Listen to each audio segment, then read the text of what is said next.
What we were doing, Ashley and I, just a second ago, was when people are kind of not moving at the pace you would expect them to move, sometimes you have to help them understand what happens next, or like, what is how do we know when to do what when, right? So you could say something like, um, listen, I want my sense of urgency to match your sense of urgency, right? So if at any time something happens where now all of a sudden we got to get right back into gear, I'd like to know that so I can be there for you and be there with you. So what should we be looking for? Is there is there a date that we should be looking for? Is there an event that we should be looking for? Help me understand how to best serve you. Make sense? Right? Are we waiting for the kids to finish school? Are we waiting for the husband to get a job offer? Are we waiting for, an elderly parent to pass away? I hate to say it that way, but that's a big decider every once in a while. Like, what are we waiting for? And how will I know? Make sense? Hey guys, I got to tell you, I missed you. I've been all excited about my 2 meetings this morning already. So glad to be back. Thank you very much, Candace. Thank you very much for all the work that you did to prepare for the last few days and all the calls and help you've offered to our group. Who wants to share some positive news? Anyone have anything they want to share? Anyone? I'll share, Bill. Yeah, please do. I knew I could always count on you. So yesterday I went on a contract with two of my two offers I put in. I went out showing on Labor Day and I placed 2 offers and they pretty much both accepted, just saying about communication and me contacting them and following up. So that was pretty cool. So now my clients are have to debate about which one they want. So they were very excited about that and surprised. So I really felt like a really good agent. Can I give you a little coaching on that? Of course. Okay. That is that has some possible issues, which is I know it's tough in this market. I totally know it's tough. And the likelihood of you submitting 2 offers and having both of them accepted at the same time is incredibly rare. So kudos to you for coaching your clients through what they needed to do to win. Kudos for you for communicating to the listing agents on how to be successful in working with their seller. The trouble is that both of them agreed. And in that situation, by the way, if it's in like an investor and there's actually a possibility that they could buy both or they would want to buy both, everything I'm saying is not relevant. That's totally fine. In the situation that I think that you're in, which is the person just isn't interested in buying both and doesn't have the wherewithal to buy both, it's a tricky situation because you don't want to lead one of them on thinking that they got a bona fide buyer, yet they will soon find out that they don't, right? So yeah, and they actually were both in the same neighborhood, and I communicated to both agents like, hey, like my client's interested. They're literally right across the street from each other. And so I did communicate that to both of them, like, hey, I'm putting the offers on both, and we'll pretty much see which one my clients are interested in. Okay, so both of these listing agents understand that you're dating 2 girls? Correct. Yeah, and I'll just because one contract came in before the other, and so I communicated to them and just said, hey, I'll let you all know by tomorrow because it's a potential that I have another offer. And they, just said pretty much, okay, let me know, because one actually had been on the market a little while longer than the other. One was multiple offers. The other one really didn't have too many offers on it, but I did communicate that. Man, it's a little tricky. I think if you've been, and that's why I did a due diligence versus like doing the right to request repairs. Oh, you better do that. just to protect your buyer. Right. Right. Exactly. I think, you know, the only struggle I would have is I would be pissed if I was the seller who didn't ultimately win. However, if you have stated that to the listing agent, I mean, I probably wouldn't have coached my seller to accept your offer, to be honest, but I can't protect every seller out there when I've not been hired to do so, right? My only advice to you is just don't drag it out, right? There's one of those It's homes gonna that be they like today. more. Okay, there's one of those homes they like more. Just make your decision. Exactly. Oh, they made that decision already. Oh, and you've notified the loser? I'm gonna send them an email this morning. They made the decision last night. Okay, yeah. Don't waste any. I'm sure you're not doing this, but don't waste any time. Let's let that person give them an opportunity to go find the right buyer. Okay. Cool. You're on a roll. Anyone else? Candace, it looked like you were trying to turn off the mute button for a second. Anything you want to share, add? No, I love communication. Communication is key. Yeah. If I was the listing agent, I probably would have gotten kind of pissed at you. I'd have been like, come on, quit playing games. You want us or do you not want us? Right. However, like I said, it ain't me. Okay. I could go a lot of different directions today with objections. Is there any specific objection that you would like to cover today so that you can get exactly what you're hoping to get from today's meeting?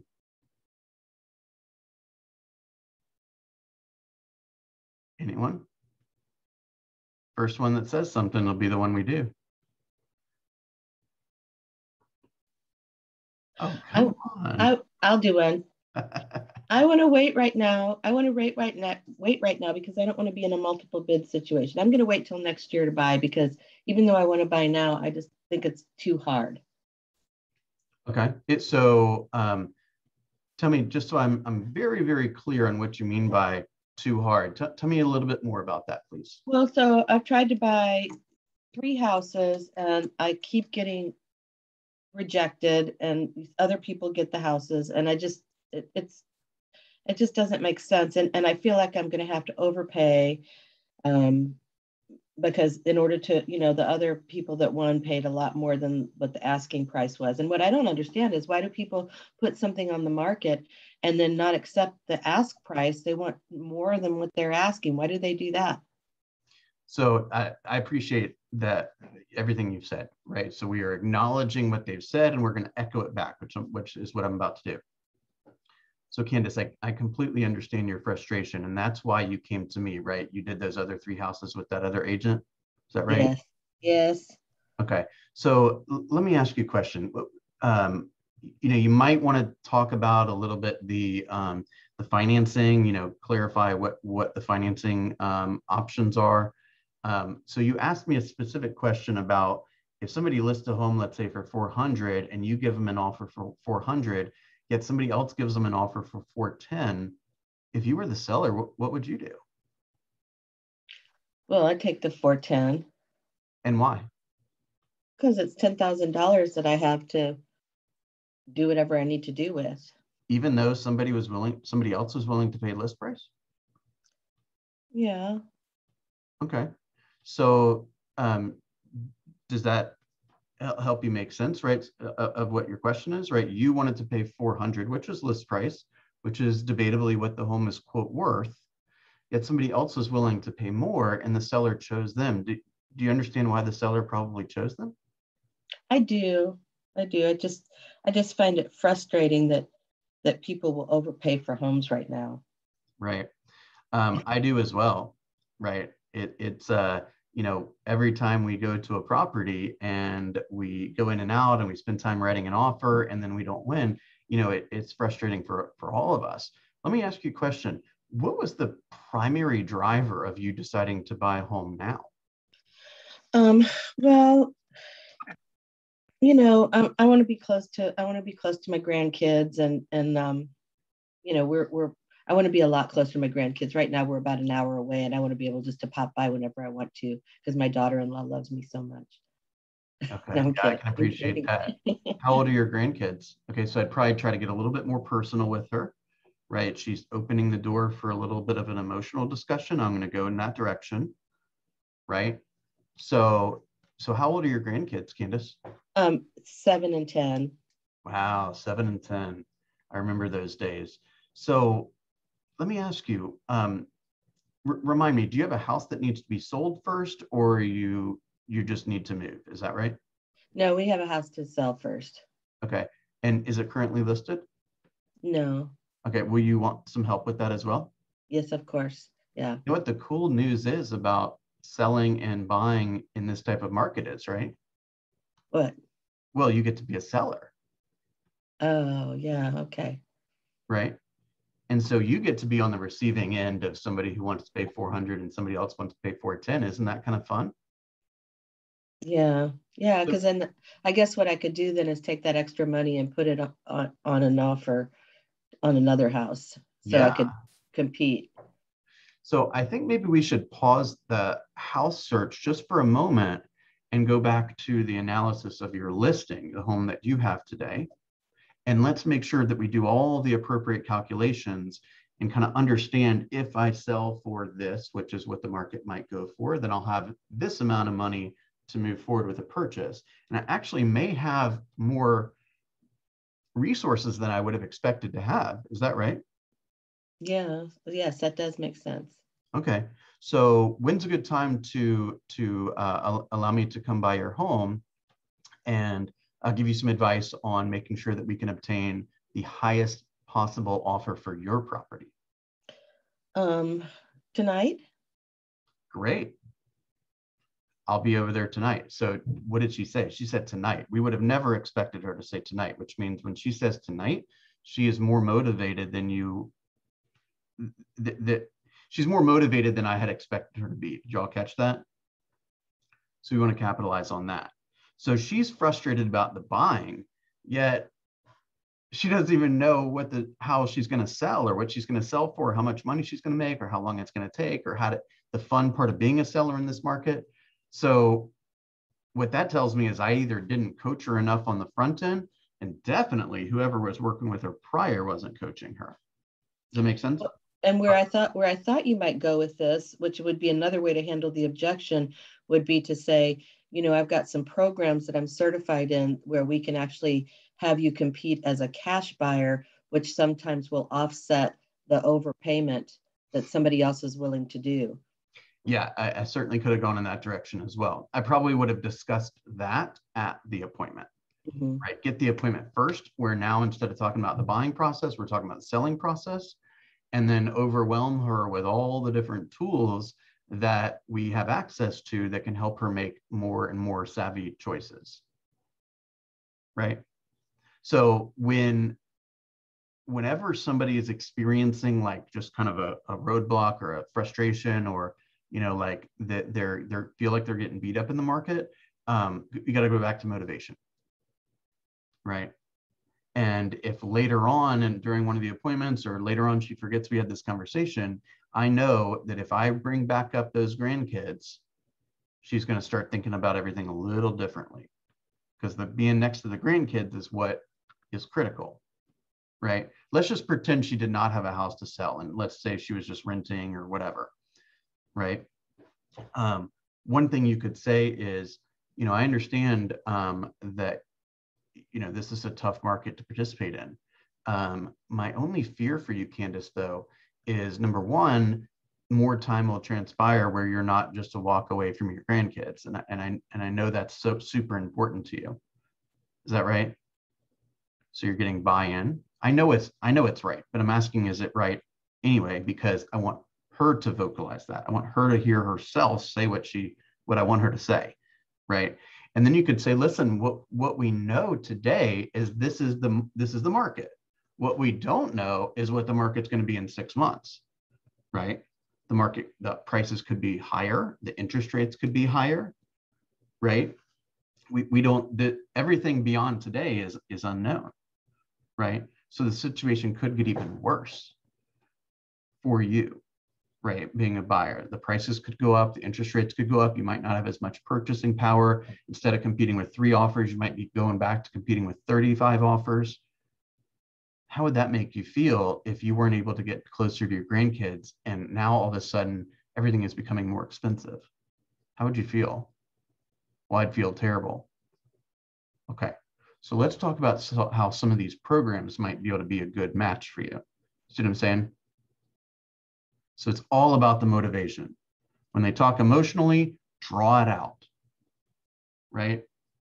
When they start getting pissed off at something, redirect the conversation, right? I'm not saying, oh, don't worry about it. Just get back in the car. Let's keep submitting offers. I'm not being pushy. I'm having her vocalize what she's experiencing, right? Hey, listen, it is my job to help you get all the data and information you need to have in order to make sophisticated choices. And by the way, my intention is not just to, throw you into the first house we can find you. My intention is to be your client for life, right? And help those grandkids buy and sell in the future. So if now's not the right time for you, I'll be the first to agree.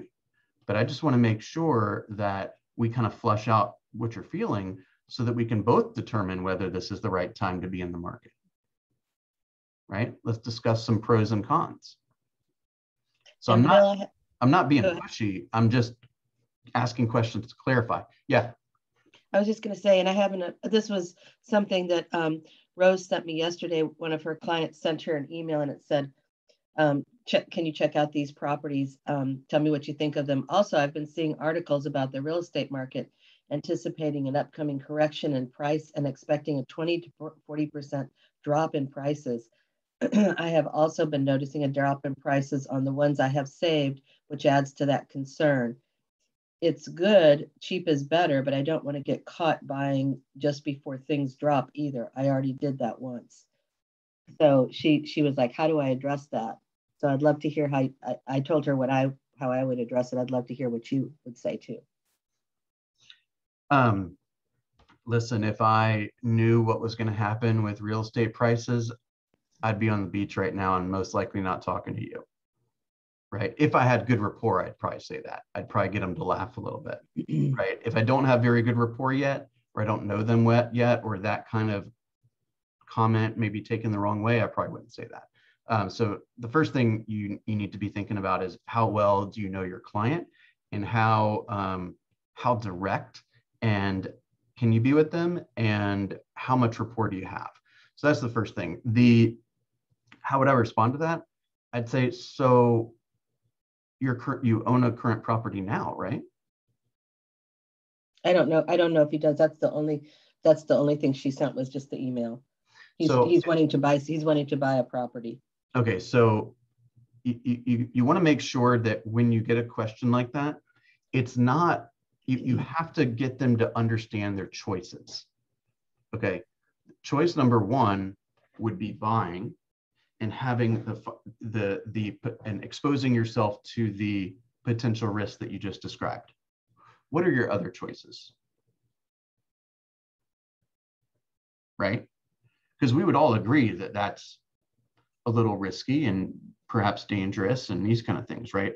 But you can't just, we live in a world of comparison, right? So what are your other choices? Your other choices are, you can stay renting if you're currently renting. And I understand that. Maybe that is the best strategy for you, right? Let's help gather the information. Now, where did you find that article that said the prices were going to drop 40%? That's not been my experience working in the real estate market of today, right? And I might get him to flush that out a little bit. But I'd say, well, look, the only reason that you're going to be comfortable buying is if you're convinced that's the best choice. So we have to understand, what are your other choices, right? If we identify the fact that buying now makes sense, great, we should do it. If we identify that buying now does not make sense, then we shouldn't, right? I'm not in the business to make a quick buck. I'm in the business to be your advisor forever, right? And I might say that a line very similar to that. So I think it's going to come down to examining what their other choices are, and having them flush out their potential concerns with that. Like if they own a property and they're thinking about selling and buying another one, okay, well, if you're worried the market's going to have a big correction, then you should just sell now and go move into an apartment. And we'll revisit this in 6 months or a year or 3 years. It doesn't matter to me, right? But if you own something, you should sell it. If you think the market's about to die, you should sell it and go move into an apartment. Well, I don't want to live in an apartment. Okay, so let's go buy something. What are your concerns? What are you excited about when it comes to buying? What are you not excited about when it comes to buying, right? What data are you just using to justify ultimately the decision? What did you say? I said, pretty much started off the same way. I certainly understand your concern. What's going to happen next in our market is always on everyone's mind. And I don't have a crystal ball. I can tell you that we do have some statistics that show that the experts believe that while we will have a slowdown in the month-over-month increase in prices, it's no one is expecting a repeat of 2008, which is what I think he's referring to. And I would ask him, did you lose, were you part of what happened in 2008? Don't ask that. You don't need to bring up like nightmares. We only want them talking about things they either haven't made a decision on or things they're happy about. Mm-hmm. If somebody says, well, I'm getting divorced, say, hey, tell me a little bit about what happened. Why did you guys stop getting along? No. Right. We don't need them to elaborate on that. Well, but I encouraged those to go back to Chartmasters and pull out some statistics for him to show him. So that's where I was headed next. Is if this is somebody who makes a comment like Rose's person did, what they're telling you is they want to be reassured through statistics, through math. So show them some math. Don't just say, I don't think it's going to happen again. That sounds salesy. Say, I completely understand you're thinking that it might be a repeat of what happened 12 years ago. Do you mind if I share with you a couple of reasons why I don't believe that's going to happen? Well, of course. Okay, so before in 2008, they were giving loans to just about anyone who wanted one, right? That's not happening now. So most likely we're not going to be experiencing people that took out an adjustable rate mortgage and then they were told, oh, the market will just keep going up and then you can refinance and pull your money out and the interest rates will be lower, so it'll be more affordable and you won't have a problem, right? And then all of a sudden the market tanks. So I think that's one of the chief differences. Another chief difference is the level of inventory. If we don't have a substantial increase in the number of homes that are available, it's probably nothing's going to change, right? As we see week over week over week, there are more properties that are coming onto the market, or less properties coming onto the market than those coming off the market. So show them a couple of those slides that we talked about in team meeting. Hey, last week there were 600 homes that came on the market and 700 homes came off of the market because they went pending. So what does that tell you? Well, that tells me that there's fewer options on the marketplace. So with fewer supply, demand generally goes up, which means price goes up, right? Oh yeah, I guess you're right. Rather than saying, no, you dummy, this is what's going to happen. You gotta get them to answer the question. Make sense? Do you feel like I addressed that appropriately? Okay, cool. Who else? I guess it's kind of an objection, but the whole commission thing. But I was at in the Joanne Curtin's class the other day, the one with the for the CMAs and the listing presentation, mm-hmm. And she showed, well, she had to draw it on the board, but basically, because someone brought that up, and she's like, I kind of addressed that before they ever address it. And she had a whole slide that she shows them, like a chart. It was like, that just said like commissions. And it's like, so there's 6%, 3% goes to the buyer. I wouldn't cut that. They work very hard, blah, blah, blah, blah, blah. And the 3% for me, 1% goes to my market center. I can't do anything about that. 1% goes to the marketing. And the other 1% is what I take home, and I might have to split with my assistants and, you know, something like that. You know, like it was like, she kind of detailed it out. And it's like, so if someone's going to cut their commission, if it comes up, if someone's going to cut their commission, where do you think that's going to come from? It's going to come from the marketing and the support. Like it was a good, like, I think visual. Yeah, I've used that before too. I think that's a great approach because first of all, remember, they think we're overpaid. If they're bringing up commissions, they believe we're overpaid. However, we should have started with this. If they are giving you objections, it means they are considering hiring you. If they but she's like, if I put it out there before, maybe she puts it in the pre-listing packet. I don't know. Like she addresses it before they ever can object to it. And then if they bring it up, like she can revisit that slide. But I was like, you know what, that's a good way to kind of like throw it out there so that they see that, like, no, I'm not taking it home. Yeah. You know, so a couple things I want to comment on that. So number one is if they didn't want to work with you, they would just be like, okay, thanks for coming over, Ryan. We'll get in touch with you. Right. Because they have no intention of working with you. And so they're not even going to waste any more time asking you questions or giving you objections. So if they're giving you objections, don't think of it as a bad sign. Actually think of it as a good sign. And part of your preparation is being prepared to immediately address it with a pre-planned, practiced response. Now, I love what Joanne does right there is because the better the pre-listing package, the shorter the appointment should be. Right. And what did she close? Like 15 deals last month or something? She ain't got a lot of time. Make sense? So I think that's brilliant because it really helps you identify that many of those dollars are already spoken for, right? The one she didn't mention or you didn't mention was taxes, right? So 3% goes to the other broker, you know, can't touch that. Want to make sure that the buyer's agent of your home feels properly compensated. Otherwise, they may take their buy to a different home, right? So the other 3 comes to my broker, right? They keep a third. I don't even see that, right? Then I have to pay taxes and business expenses, right? Then I have to, and you could make up a percentage for that. Let's say that's 30% as well. Right. And then I have a marketing budget, which I have detailed here. Right. And then the rest of the money I feed my family with. Right. I take that home and I pay for my family to have, you know, food and shelter and all that stuff. So the phraseology should not be around like kind of defending it.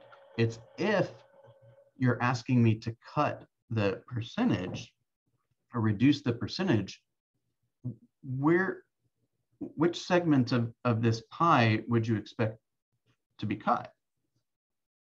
And they're like, well, you know, the taxes. Oh, obviously you can't do the taxes. So the only thing that's, you know, I'm not going to not feed my family by helping you sell a home. So the only thing that's going to go away is marketing, right? So and this is a point that seems obvious, but it's not as obvious as you think.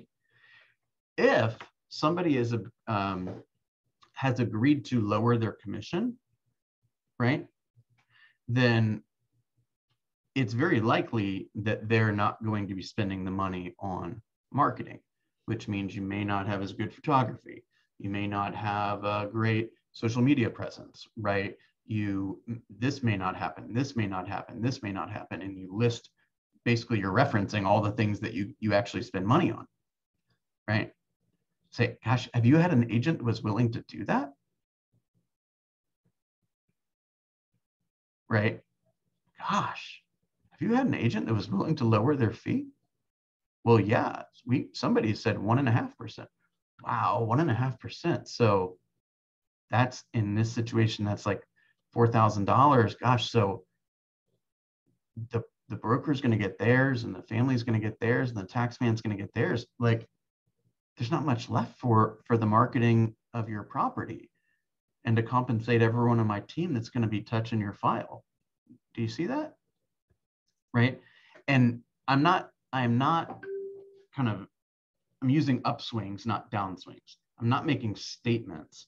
I'm creating curiosity and I'm highlighting the fact through my tone and through the way I'm saying it that they should be concerned about any other agent. So let's say I'm first, and then there's 3 other agents that come in after, and they ask the same question. You're like, yeah, I'd do it for 2. It's like, oh, well, are you still going to have enough money for marketing? And they're like, and you're like, okay, it was nice to meet you, right? So you're basically setting it up for, hey, you might hear this or this or this, right? So for example, here's another way this could come up is the idea of buying the listing. You guys ever heard of that phrase? Buying the listing basically means you go in there and you're willing to take whatever price the seller suggests, right? So let's say all the data in the universe says that the home should be worth 450. And you go in there and you say, well, I think we could list for 475. And they're like, woo, 475, I never thought we could get that. And they sign the paperwork with the 475 guy. And the home sits on the market until they finally lower the price to 450, which is where it should have been all the time. Boom, home goes under contract, right? So if they're having some of this kind of some hesitation around pricing or commissions, you might bring that up to say, one thing that you might want to be really concerned about in our marketplace, which we're starting to see a lot right now, is agents that basically will just tell you whatever price you want to hear so that they get the listing, and they'll work on a realistic price reduction, later on in a couple of weeks. But by that time, they've already got the listing. You don't want that to happen, do you? Right? And then when anyone else comes in and says their price, the first thing that seller is hearing is, I wonder if this guy's trying to buy my listing. Right? And they naturally go back to the person that gave them valuable information and warned them about this. Y'all see that?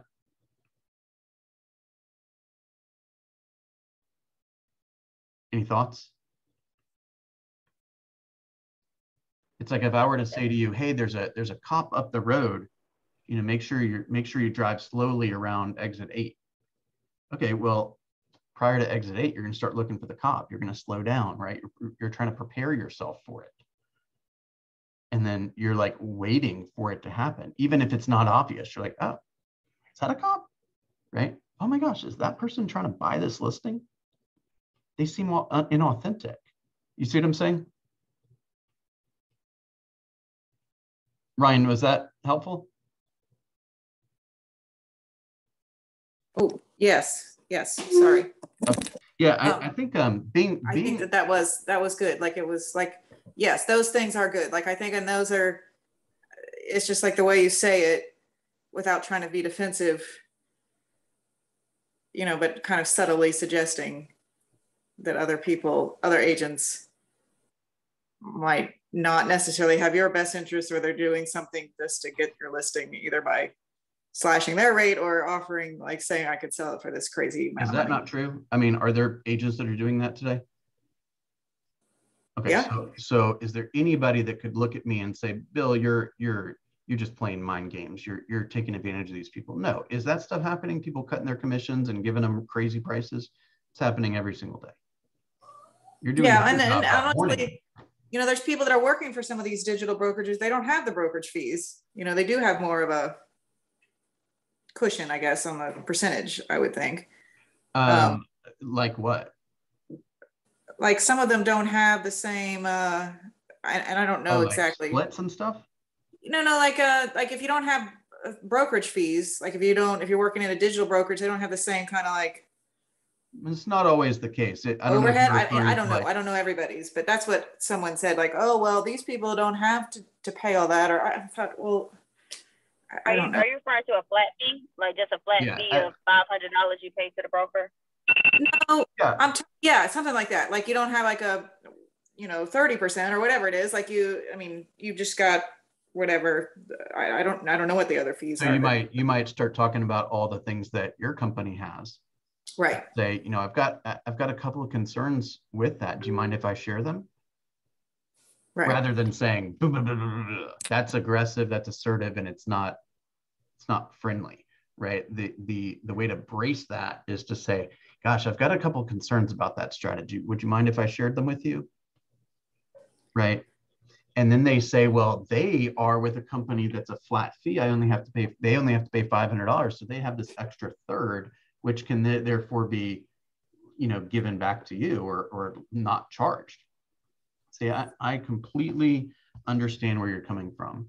Do you have any concerns whatsoever with working with an agent that's a part of a company like that? And be quiet. Say what you need to say and be quiet. And then they're thinking to themselves, well, should I have a concern? Right? And now, again, they start to doubt whether their thinking is appropriate, right? Let me show you this, way that we do Facebook ads. Did the other agent explain how their brokerage does Facebook ads? Is that wrong to ask? Look, if you want to compare, we'll compare all day. Okay. By the way, Joanne Curtin caps in like 30 minutes. Okay, so it's not like that phraseology is even valid after January 1st, right? I'm not following you on that one, Bill. So Joanne starts back over in January, if I'm not mistaken, okay? Mm-hmm. And what Ryan said earlier is that a third of the money goes to the broker. Well, mm-hmm. that's only actually true while she's paying towards her cap. Once she's capped, that's no longer the case. So as a client, I'm going to be like, well, good, then you've got a third more that you can send back to me. I mean, you have to be careful with that because that's what I honestly don't know that. I don't think our compensation plan is any of the client's business. Well, if you're bringing it up and you're saying I'm spending a third of this is where my compensation goes and I'm justifying my fee and I bring it up, it then becomes fair game, right? Yeah, okay. Yeah, I wasn't thinking that I had brought it up, but in the situation Ryan was describing, yes, we had brought it up. It was in the pre-listing package. Yes. I mean, that is a potential integrity issue if you are not paying that, but you're making others believe you are, right? So that's a dance as well, right? Yes. You could also make the pie represent other things, right? This goes to the tax man, this goes to my family, this goes to marketing and team expenses. Which of these thirds do you think? Yeah. Right? And if you were to change that slide after you capped, you still have plenty of things to justify the expense, and you might be more in integrity, so to speak. I do like that idea because I don't like the idea of saying I have to pay this percentage as if it were every deal, because eventually the idea is to stop paying. Right. It's a different compensation plan. I agree. So an overall kind of summary statement of this is you want to go to the motivation. Okay. You need to fully understand their circumstances. Oftentimes they're trying to make an emotional decision when they should actually be going more of a logical thing. Like, well, I don't want to buy because there's too many offers out there. Okay, what are you comparing it to? You're gonna have to live somewhere. So how does it work out if you keep on the same plan you're on versus buying? Let's walk through the pros and cons, right? I'm not gonna let them make an emotional decision that has nothing to do with realism. We're gonna compare. That's how the world works. We're gonna compare this experience versus this experience. And then as your advisor, I'm gonna help flush out and fill in the blanks with all the data you need so that you can ultimately make the right choice, right? One thing that we didn't talk about too much, I wanna make sure this is said today, is we wanna do something called isolating the objection, right? So isolating the objection might sound something like this. So I completely understand your concerns about the cost of selling, right? I don't really even like using the word commission, okay? Cost of selling, right? So they think of commission as an extra expense. While that is what it is, it doesn't have to be framed that way. right? So I completely understand your desire to save money and to spend less, to lower your cost of sales. Okay. Other than that topic, other than commission, or other than discussing how expensive it will be or what the fee will be to market and sell your home, is there anything else that's stopping us from working together today? And then they say, no. Okay, so you've established now that as soon as you resolve the commission objection or discussion or cost of sale discussion, it's time to sign paperwork, right? If you don't isolate that objection, it's fuzzy, right? You don't know when a close is appropriate. They don't know when they should just agree or not agree. It's too fuzzy. You got to help them understand that. So Greta, other than the discussion of the cost of sale, is there anything else that's stopping us from working together today? No. Great. What is your primary concern about the fee to sell your home? Right? Tell me more about that. Have you had another agent offer to sell it for less? Do you have any concerns whatsoever about that? Right? Well, should I have a concern? Well, possibly. I mean, you are hiring this person to negotiate on your behalf, and they've already showed you how great of a negotiator they are. They just blindly agreed to lower their fee because you asked, right? People are going to ask, if I get the honor of being your real estate agent, people are going to ask you for a lot of things through me. And I'm not just going to say yes every single time. I'm being hired to protect you and to protect your investment. That is what you want, right? Are you looking for a real estate agent that's going to be assertive and protect you and is trained and practices this stuff every single day? Or are you looking for a real estate agent that just agrees to whatever the people they're talking to ask for? Which one do you think is a better choice to hire? Right? You're going to the comparison again.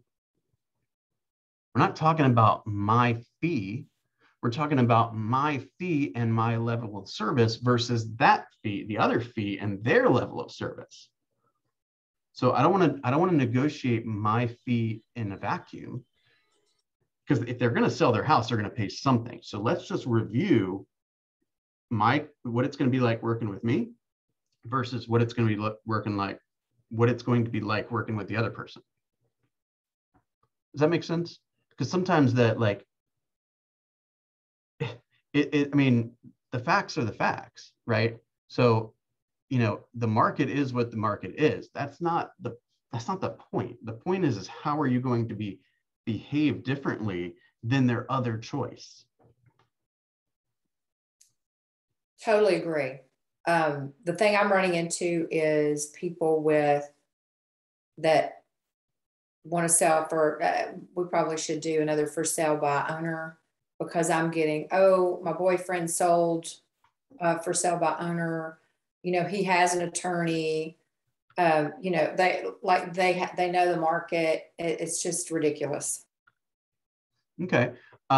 Listen, it's a very unique market out there. I totally understand where you're coming from. Do you mind if I share something with you? So I'm not actually worried one bit that if you and your boyfriend, or you put this home on the market, you'll get an offer. I'm fully convinced you're going to get an offer. That's actually not the problem. The problem is the type of offer and how valid the offer is and how serious and well qualified the buyer is, and whether they're asking you to take chances or take risks that are unnecessary, and whether you're getting the appropriate price for the property, and whether you had appropriate exposure to maximize the price. So I'm actually not worried about whether you're going to get an offer. I'm worried about how good the offer is going to be, and whether you are as protected as you should be, and whether you will take as many dollars as a net in the transaction. That's what I'm worried about. So are you more concerned about getting an offer or getting a good offer? Explain to me protected. That piqued my interest. Are you asking as an agent, or are we playing role play right now? We're role playing. Okay. Because that would have gotten my attention. Yeah, absolutely would have gotten my attention. Okay, so great. So the first concern is that if you if it's for sale by owner, there's almost no way that you're going to have as much exposure as had you listed it, you know, in the traditional way on the MLS and on all these websites, right? So we know with less demand, right, the property is probably not going to sell for as high if it didn't get as enough exposure. There's a lot of different contingencies that buyers will traditionally put in offers, right? Due diligence and inspections and financing. You don't want to go into a ton of detail because they haven't agreed to pay you, right? You don't want to give away all your secrets. But so the protections, whether they're there or not, is important, and also how long the protections or the contingencies are in place is important. So what I've noticed is a couple of my clients that are sellers were able to get a buyer to make an offer where there was no inspection period, or where they waived the appraisal contingency, or whether they waived the financing contingency, or they greatly reduced the number of dollars of closing costs, or they increased the amount of earnest money, or they were willing to pay more for the property, or they were willing to close faster. So all of these things that dictate the terms in which the buyer and seller are going to purchase and sell the home for have an effect on the risk that you're taking.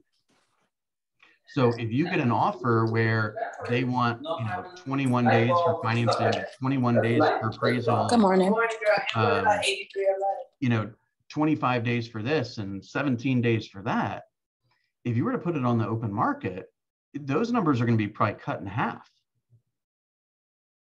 if there even exist. So that would be my concern. Again, I think you'll get an offer.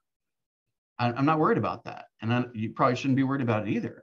I would just be concerned that the offer you got was the best offer that was possible. And whether you, as a seller in one of the best sellers markets we've ever had, are capitalizing on that. And that insinuates, by the way, that if they don't list, they're not capitalizing on it, which means they're losing money. Do you better understand now, Greta, how working with a great agent like me to protect your interest is valuable? Yes. Great. Sign hard, press hard, sign here. Blue ink, please.